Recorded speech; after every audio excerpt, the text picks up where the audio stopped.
जो graduate student हैं वो अनएम्प्लॉयमेंट हैं और जो पीएचडी होल्डर हैं वो भी अनएम्प्लॉयमेंट ज्यादातर हैं और वो छोटे फॉर्म भर रहे हैं। आप ये बताइए, जब ग्रेजुएट स्टूडेंट और पीएचडी होल्डर को जॉब मिल ही नहीं रही है तो 16 साल का बच्चा कहाँ से कमा लेगा? बताइए। मैं हूँ यासर मलिक। करके कहता हूँ भाई साहब क्या हो गया, क्या हो गया बेटा? अरे तुम तो लगातार इसमें आ गए। चलो अभी बच्चों क्या हो गया भाई? नौकरी इसलिए नहीं मिलेगी। बच्चा है, वो युवा है, वो जेनजी है, उसको हक है आपसे सवाल पूछने का। आप तो ऐसे आग बबूला हो गए, उसके ऊपर चढ़ गए, ईडी ना भेजिएगा उसके घर। और आप देख रहे हैं अपना यूट्यूब चैनल YS3 न्यूज। पर इन सब चीजों में जो पिस रहा है वो एमएसएमई सेक्टर है सर, क्योंकि आज भी जो एमएसएमई है 45% एक्सपोर्ट पे बेस्ड है, पर उसके लिए कोई बात नहीं हुई। उसके लिए कुछ स्पेशल अनाउंसमेंट्स होंगे? देवरानी जेठानी की भी नहीं क्या हुई थी और सास बहू थोड़े मिमिक्री तो करके दिखा दिया। उसकी लड़ाई होगी तो परिवार छोड़ के चला जाएगा, उसकी क्या लड़ाई होगी?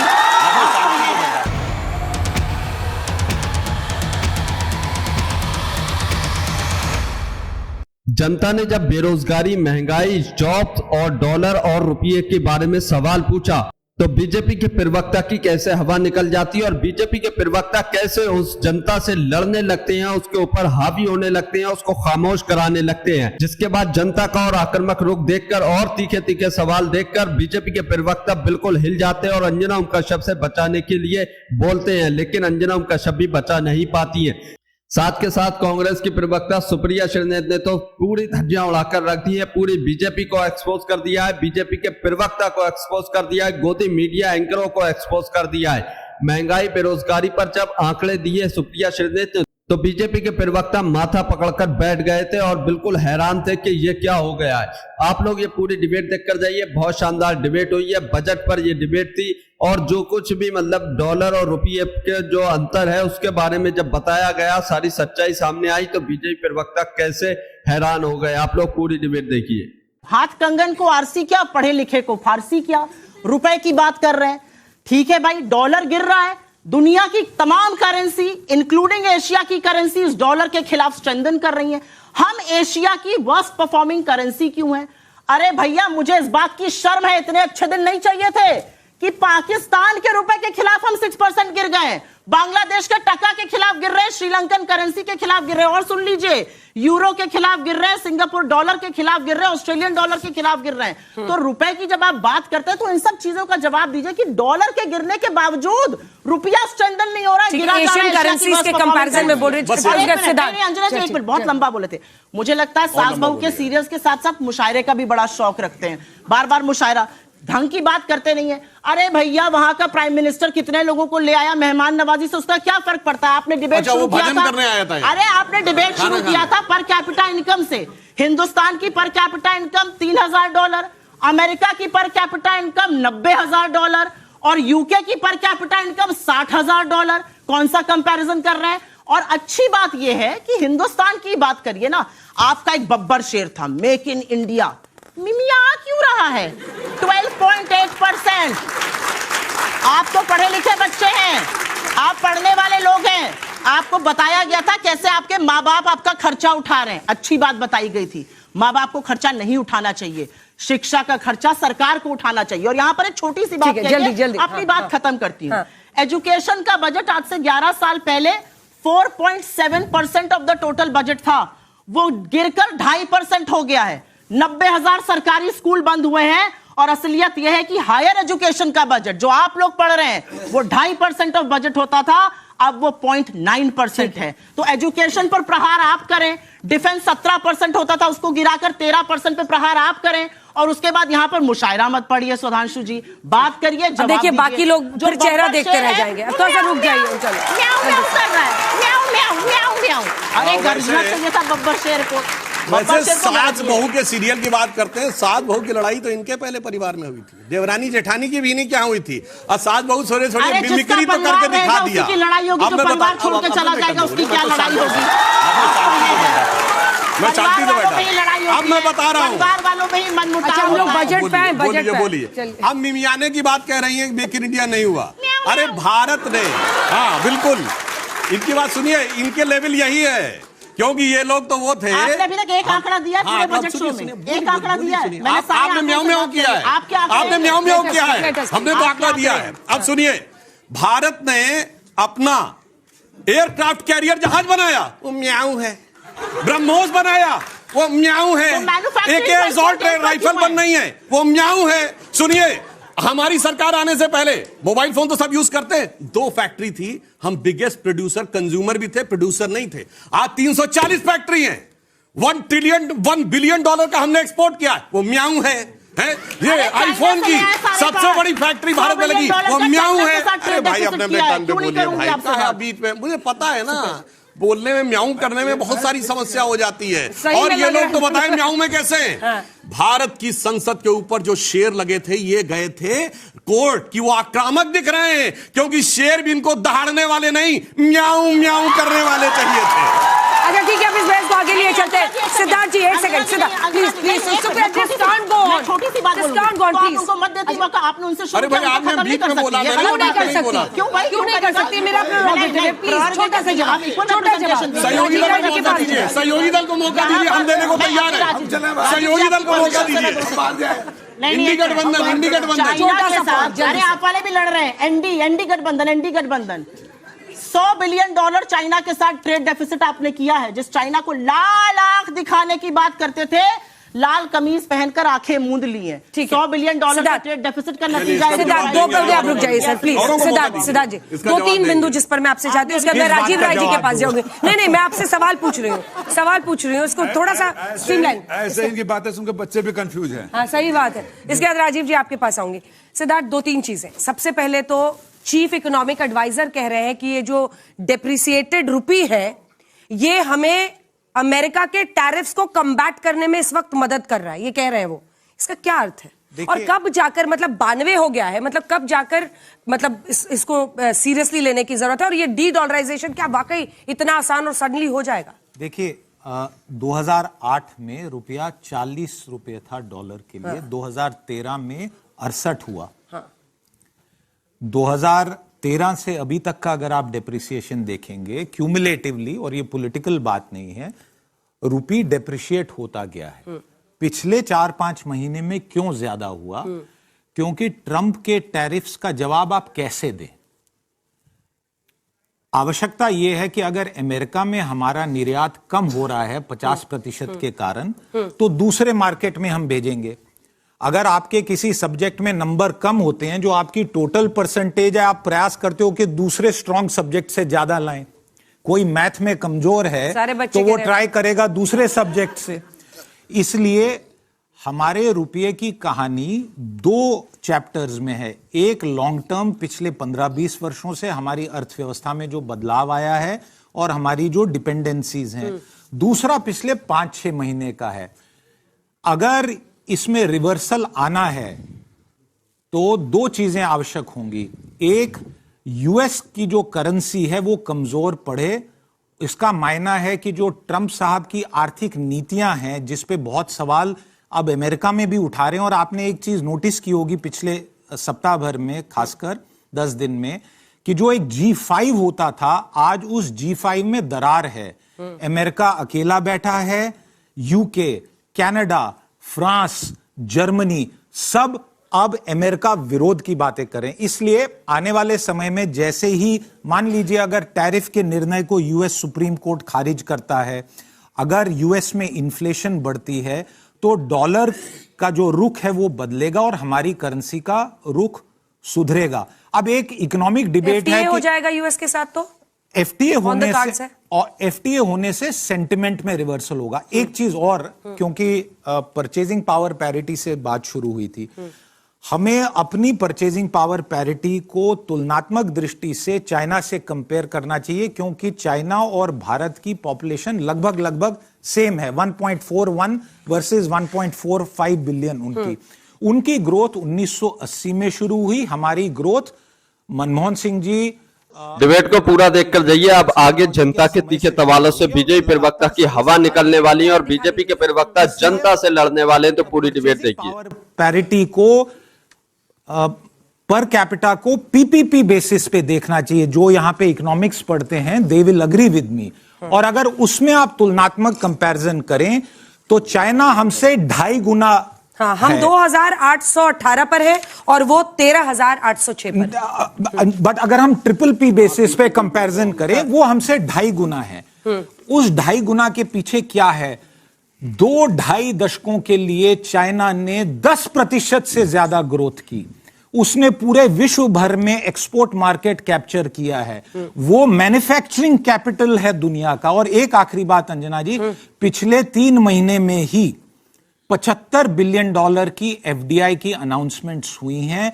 और यह जरूर है कि बाहर पैसा गया है, परंतु भारत में पैसा आ भी रहा है। सो मुझे लगता है कि इन तीनों विषयों में हमें थोड़ा संजीदगी से रुपये के विषय को आज की वर्तमान परिस्थिति में देखना चाहिए। अगर ट्रंप नहीं होते तो और उनकी नीतियां नहीं होती तो हमारे रुपये की अभी सूरत हाल अलग होती। मेरा सवाल सुधांशु जी से। अभी उन्होंने कहा कि अमेरिका में 10 साल का बच्चा कमा रहा, ठीक है, लेकिन अगर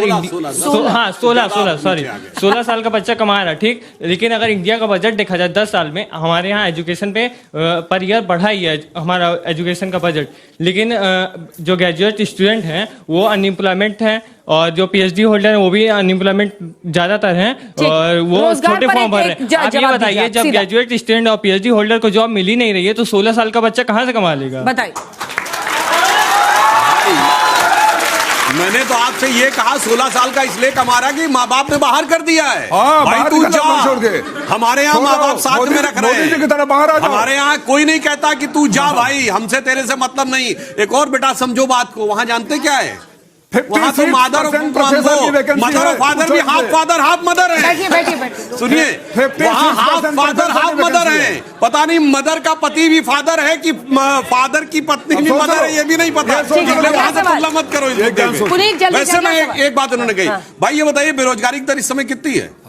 आंकड़ों में देख लो। नहीं जी, 4.4% है, अभी चेक करिए। और महंगाई की दर कितनी है? 4.4%। महंगाई की दर कितनी है? फैक्ट चेक हो जाएगा, वो काट दिया नहीं, महंगाई की दर कितनी है? अरे बोलिए भाई, 1.7%। ग्रोथ की रेट कितनी है? 7.2%। मैं चैलेंज करके कहता हूं, भाई साहब क्या हो गया, क्या हो गया बेटा? अरे तुम तो लगातार इसमें आ गए। चलो अभी बच्चों क्या हो गया भाई? नौकरी इसलिए नहीं मिलेगी। भावनाओं में बह गए। चलो एक आप बताइए, एक साल बताइए जब ग्रोथ रेट की 1/4 महंगाई की दर हो। चैलेंज करके कहता हूं 2014 से पहले का एक साल बताइए। हमेशा ग्रोथ रेट नीचे, महंगाई की दर ऊपर होती थी। महंगाई दर 4.6 इस वक्त। नंबर नहीं बचा। एक सवाल ले लेते हैं उसके बाद। मेरा प्रश्न सुधांशु जी से है कि सर जिस तरीके से पूरे वर्ल्ड में जियोपॉलिटिक्स हो रही है, आज भी अमेरिका इंडिया को आंख दिखा रहा है। आप एक तरफ कहते हैं कि अब mother of all deal sign कर रही है ईयू के साथ, पर इन सब चीजों में जो पिस रहा है वो एमएसएमई सेक्टर है सर, क्योंकि आज भी जो एमएसएमई है 45% एक्सपोर्ट पे बेस्ड है, पर उसके लिए कोई बात नहीं हो रही। उसके लिए कुछ स्पेशल अनाउंसमेंट्स होंगे? एक छोटा सा जवाब। एग्रीमेंट उन्होंने पढ़ा नहीं है, उसमें एमएसएमई सेक्टर के लिए सबसे ज्यादा सहूलियत दी गई है। जब हमें वहां पर फ्री ट्रेड मिलेगा तो हमारे एमएसएमई को सबसे ज्यादा व्यापार वहां पे मिलेगा। भाई ऑस्ट्रेलिया वाला ट्रेड पढ़िए, यूएई वाला पढ़िए, उसमें हमको एमएसएमई में मिलेगा। और दूसरी बात, 170 कंप्लायंसेस बता दीजिए बच्चों को। अगर एमएसएमई शुरू करेंगे तो 170 कंप्लायंसेस एक साल में करना पड़ेगा। 170 कंप्लायंसेस चैलेंज कर रहा हूं, चैलेंज 170 कंप्लायंसेस एक साल में भरने पड़ेंगे। बाबुओं के चक्कर लगाते लगाते खत्म हो जाओगे, अंबानी अंदानी खाली जीतेंगे। भाई देखिए, मैं एक बात कह रहा हूं, टैरिफ हमारे ऊपर अमेरिका ने लगा रखा, जो इन्होंने कहा $, चैलेंज करेंगे तो बताइए एक देश इस पे 50% टैरिफ लगाया हो। हर तो ट्रम्प आपका लंगूटिया यार था, क्यों लगा रहा है? आपका लंगूटिया यार था, क्यों लगा रहा है? सुनिए, आप तो पूजा कर रहे हैं, पूजा कर मंदिरों में पूजा करवा रहे थे ट्रम्प के लिए, देखा था ना वीडियो?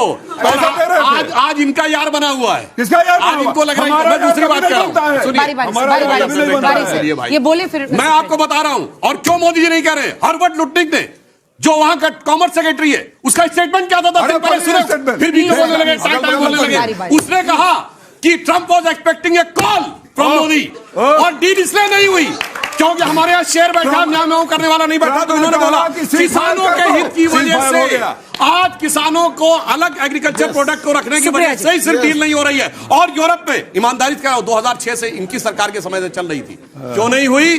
क्योंकि भारत अपनी बात पे अडिग था कि एग्रीकल्चर प्रोडक्ट्स को अलग रखना है, और हमने वो मनवाया और उसके बाद ईयू से डील करवाई है। ये करके दिखाया। भाई साहब पढ़े लिखे हैं, हम बात मत करिए, क्या डील करवाए? चलिए सुप्रिया जी आपका जवाब बताइए। एग्रीकल्चर प्रोडक्ट बाहर नहीं है, एग्रीकल्चर प्रोडक्ट सुप्रिया जी को बोलने दीजिए राजीव जी। बोले एग्रीकल्चर प्रोडक्ट बाहर है, हाँ या ना? प्रधानमंत्री के मुंह से ट्रंप का नाम निकलवा दो इनसे। हम सदन में बोलते रह गए, प्रधानमंत्री जी के मुंह से ट्रंप का नाम नहीं निकला। कौन सी कमजोर हो सकती है? अंजना जी, मैं यहाँ पर 2-3 तथ्य रखना चाहती हूँ, क्योंकि तथ्य उधर से आ ही नहीं रहे हैं। हाँ। मैं तो दावे के साथ स्टैम्प पेपर पर लिखकर मलूक नागर जी से पूछना चाहती हूँ, क्या है size of the Indian budget? ये बता दीजिए, इधर उधर की बातें मत करिए। बताइए size of the Indian budget क्या है? लेदर जैकेट में पॉकेट में हाथ डाले बैठे आराम से, जैकेट में पॉकेट में हाथ रखकर उनको क्या मतलब? छोड़िए। नहीं, एक मिनट मलूक नागर जी, अभी मेरा टर्न, मुझे बोलने दीजिए। नहीं, अभी रुक जाइए, राहुल गांधी कहते हैं देश की डेढ़ में वो नहीं करना, 50 लाख करोड़ के आसपास है, ये सब जानते हैं। पर इनके नेता से पूछ लो कि देश की इकोनॉमी डेढ़ कांग्रेस ने बनाई है, नहीं बोली कम से कम उसको थोड़ा धैर्य रखिए, थोड़ा धैर्य रखिए, नंबर आप नहीं बता पाएंगे। मैं यहाँ पर आप लोगों के सामने कुछ जवाब बताना चाहती हूँ। पता ही नहीं है। मदर ऑफ ऑल, चुप हो जाइए, चुप हो जाइए, घबराइए नहीं, घबराइए मत, चुप हो जाइए, चुप रहिए, घबरा, पानी पीजिए, घबराइए नहीं। मदर ऑफ ऑल, म्याऊं मत करिए, चुप रहिए, शांत रहिए, सुप्रिया जी म्याऊं मत करिए, शांत रहिए। कांग्रेस को मैं आपसे ज्यादा जानता हूं। आप कर रहे हैं, बच्चे बता देंगे, बच्चे बताएंगे कौन म्याऊं कर रहा है। चुप रहिए, विधायक रहा हूं, ज्यादा जानता हूं कांग्रेस को आपसे। शांत रहिए, आप इनके कंधे पर चढ़ के 6 MP जीत के आगे, चलिए आप बोलिए, आपके 2 MLA MP एक था बस, और बोलिए। 1999 में अकेला जीता था कांग्रेस का पूरे यूपी में, और 0 थे MP आप लोग उस समय। इन्हीं की कहानी, इन्हीं लोग जुबानी सुन लीजिए। अच्छा, अब आपकी बात करते हैं, यही करवाते हैं। अब आप बात सुनिए। तुम लोग का घर तोड़वाने के साथ पहले। सुप्रिया जी बोलिए please. Mother of all trade deals जो हुई है 2013 में लिखकर उसका विरोध करने वाली बीजेपी थी। बताएं इन्होंने स्टैंड क्यों बदला? पहली बात तो यह है, EU FTA पर कहते थे किसी भी तरह ये नहीं होना चाहिए, EU FTA हिंदुस्तान के लिए खतरा है। स्टैंड क्यों बदला? जैसे GST पर बदला था, जैसे खाद्य सुरक्षा पर बदला था, हर चीज पर स्टैंड बदलते, मुझे उस पर नहीं पढ़ना है। आप सपोर्ट मैं यहाँ पर एक बात करना चाहती हूँ, और यहाँ पर बात ये कहनी जरूरी है। आपको पता है 2016 में एक पैकेज आया था 60,000 करोड़ रुपए का टेक्सटाइल सेक्टर के लिए, उसमें 1 करोड़ नौकरी बननी थी। कितनी नौकरी बनी? यही पीयूष गोयल जो आज 75 इंटरव्यू दे रहे हैं, इन्होंने 2024 में कहा था 40 लाख नौकरी लेदर सेक्टर में बनेगी। जैकेट पहनकर बैठे हैं, कितनी नौकरी बनी?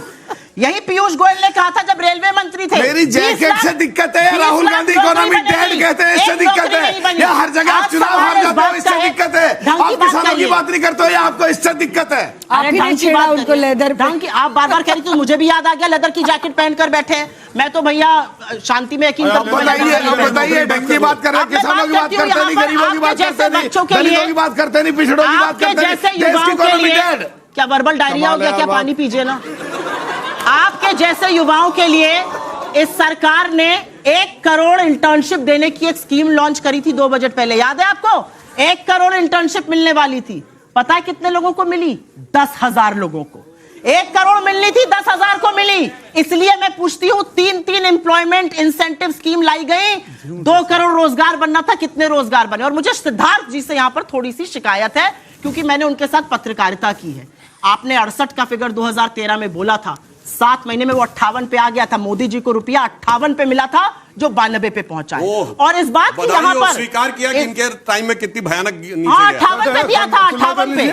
और मैं यहाँ पर एक छोटी सी बात और कहना चाहती हूँ, जिसपे चर्चा अभी हो रही थी, इंश्योरेंस प्रीमियम पर राजीव राय जी ने ये बात कही। आपको ये डिबेट देखकर कैसा लगा? इस पर अपनी राय जरूर देखकर जाइए। और जो जनता ने सवाल पूछा और जो सुप्रिया श्रीनेत ने धज्जियां उड़ाई है, उसके बारे में आप क्या कहते हैं, कमेंट जरूर कीजिए। ये आपका इकोनॉमिक सर्वे कह रहा है, ये हमारे फिगर नहीं है। और सुधांशु जी, आपसे एक निवेदन है, वो बच्चा है, वो युवा है, वो जेनजी है, उसको हक है आपसे सवाल पूछने का। आप तो ऐसे आग बबूला हो गए, उसके ऊपर चढ़ गए। ईडी ना भेजिएगा उसके घर, बस इतना कहना है। इनके यहाँ CBI ईडी ना भेजिएगा, बस ये कहूंगा। सिद्धार्थ एक जवाब इसको। बबूला नहीं हो रहा था, समझाने का प्रयास कर रहा अरे था। वो और समझाना, भैया भगवान बचाए ऐसे समझाने से, बिल्कुल ही चढ़ बैठे। तो दोस्तों, आप लोगों ने पूरी डिबेट देखी। आप लोग इस डिबेट के बारे में क्या कहते हैं, अपनी राय इस पर जरूर देखकर जाइए। आप लोगों ने देखा होगा कि वहां पर जो बैठे थे स्टूडेंट्स, उन्होंने जब सवाल पूछे बीजेपी के प्रवक्ता से जॉब्स को लेकर और जो मतलब महंगाई को लेकर, रुपये क्यों जो इतना गिर रहा है, डॉलर इतना ऊपर जा रहा है, इसको लेकर जब सवाल पूछे गए और एमएसएमई सेक्टर को लेकर जब सवाल पूछे गए तो बीजेपी प्रवक्ता जवाब देने की बजाय इधर उधर की बातें करने लगे और फिर उसी जनता, उसी स्टूडेंट पर चढ़ने की कोशिश कर रहे थे, उसको धमकाने की कोशिश कर रहे थे, उसको मतलब ऐसा प्रतीत करा रहे थे कि तुम हमसे सवाल नहीं पूछ सकते और सवाल पूछोगे तो हमारे जवाब देने पड़ेंगे। तो मतलब जनता को भी धमकाया गया इस डिबेट में जब सवाल पूछे गए, लेकिन स्टूडेंट्स जो था बिल्कुल भी डरा नहीं और उल्टे क्वेश्चन किए, जिससे बीजेपी प्रवक्ता और ज्यादा घबरा गए। आप लोगों को ये देखकर कैसा लगा, इस पर अपनी राय जरूर देकर जाइए, क्योंकि बीजेपी के प्रवक्ताओं को ये आदत नहीं होती है कि कोई भी पलटकर उनसे कोई सवाल पूछे। एक सवाल पूछा, वो कुछ भी जवाब देते हैं, लेकिन उनकी ये आदत नहीं होती कि उनको बीच में टोका जाए या उनकी बात को काटा जाए। इसके मतलब जब ये ऐसा किया गया तो वो बिल्कुल घबरा गए, उनकी आदत नहीं होती है, ना ही गोदी मीडिया के एंकर ऐसा करते हैं। आप लोग इसके बारे में जरूर बताकर जाइए। और जो महंगाई, बेरोजगारी और जो डॉलर और रुपये की बात चल रही थी आपको, तो यहाँ पर डॉलर जब कांग्रेस की सरकार थी, जैसा सुप्रिया श्रीनेत ने बताया कि 58 रुपए पर प्रधानमंत्री नरेंद्र मोदी डॉलर दिया गया था और आज वो 90-91 रुपए पहुंच चुका है। तो मतलब इतना गैप कैसे आया और उसके बाद इसको कैसे कम किया जाए, इस पर कोई जोर नहीं दिया जा रहा है। और जो मतलब तुलना की जाती है अमेरिका से, यूएसए से, वहां की पर कैपिटल इनकम कितनी है भारत के मुकाबले, यानी भारत में $3000 है और अमेरिका की $90,000 है, और वहीं पर इंग्लैंड, यूके की जो है $60,000, जर्मनी की $63,000।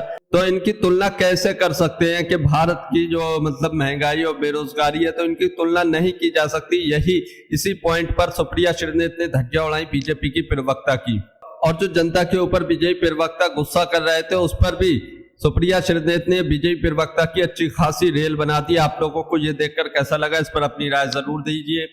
और जब ऐसा बीजेपी के प्रवक्ता कर रहे थे तो गोदी मीडिया एंकर अंजना ओम कश्यप बिल्कुल खामोश थी। बीजेपी के प्रवक्ता से एक लफ्ज नहीं बोली कि जनता से ऐसा नहीं बोलना चाहिए। अगर यही कोई विपक्ष का प्रवक्ता ऐसा करता तो ये गोदी मीडिया एंकर अंजना ओम कश्यप उसके ऊपर भी चढ़ जाती कि ये जनता है, जनता ने सवाल पूछे हैं तो ऐसा क्यों बोल रहे हो, जनता के ऊपर हावी हो गए, इस तरीके की बातें करती। लेकिन बीजेपी के प्रवक्ता को एक लफ्ज इस गोदी मीडिया एंकर ने नहीं बोला।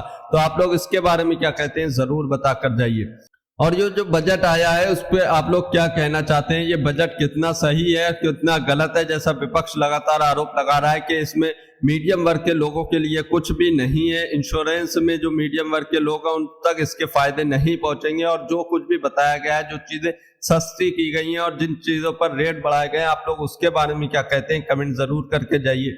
अगर आप भी गोदी मीडिया का विरोध करते हैं तो हमारे चैनल YS3 न्यूज को अभी सब्सक्राइब कीजिए। वीडियो अच्छी लगी है तो इसको एक लाइक, एक कमेंट जरूर करके जाइए। आप लोग ये भी बता कर जाइए कि आज की डिबेट का आपको बेस्ट प्रवक्ता कौन लगा, कांग्रेस की प्रवक्ता सुप्रिया श्रीनेत या फिर बीजेपी के प्रवक्ता सुधांशु त्रिवेदी? किसने अपनी बातें सही तरीके से बजट पर और जो सवाल पूछे गए उस पर, और जो टॉपिक चल रहा रुपये और डॉलर की तुलना को लेकर, उस पर किसने अपनी बातें सही बताई, फैक्ट के साथ बताई, पूरे आंकड़े दिए, और किसने हवा हवाई की? कमेंट जरूर करके जाइए। आज की डिबेट का बेस्ट प्रवक्ता आपको कौन लगा?